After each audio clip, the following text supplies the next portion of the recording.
Measuring emotional intelligence with the Mayer Salovey Caruso Emotional Intelligence Test, the MSCEIT. My name is David Caruso, and I'm a co-author of the MSCEIT.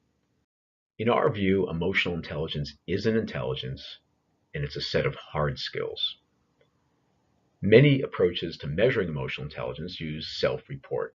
So here's an example. You would answer a bunch of items like this. I'm good at reading people's emotions, maybe a 5-point scale, 1 to 5, not good to very good.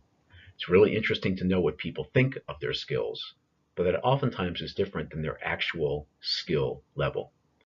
With the MSCEIT, rather than asking what you think of your skills, we objectively measure them. And here's a sample item. It's not a real item, but there's a whole lot of these kinds of items.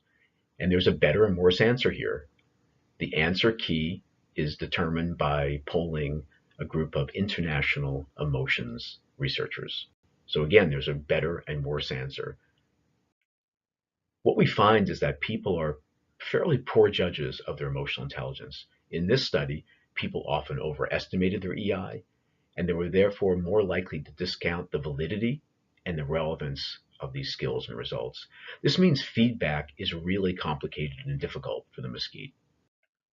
For that reason, our certification process focuses on making sure that you have the skills and the knowledge and the practice to intelligently use the MSCEIT. We've got a feedback script that's matched up with a 16 or 17 page PowerPoint presentation to walk through in a very structured way a client's results. Now, if you have a client who doesn't do well in the MSCEIT, if you have a client who scores low in the MSCEIT, you'll be able to provide them with compensatory strategies to make up for those lower scores. We have lots of practical exercises that we share with you during our certification training. Now, what can you expect in certification? What we find is that confidence is pretty high the first morning, but it tends to decrease a little bit. And that's because your prior experience with assessment can actually interfere with learning an objective approach to measuring EI. We also don't just sell or market the MSCEIT. You should be an educated consumer. So we talk about MSCEIT's limitations and weaknesses. You should know this. Our next course is March of 2019 in New Haven, Connecticut. It's 2.5 days, but it begins before you show up. There's pre-work. You take the MSCEIT, you get a one-on-one feedback session, and then there's online reading.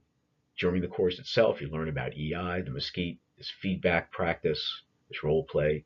We spend a lot of time on skill development for your clients.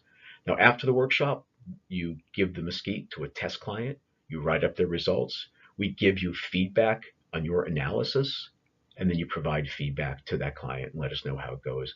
And we're here for you after the workshop is done, whatever support that you need. If you're a coach, please note that we just got approval for 24 ICF credits. And if you have any questions, go to our website or please email me. I'd love to hear from you. Thanks a lot for your interest.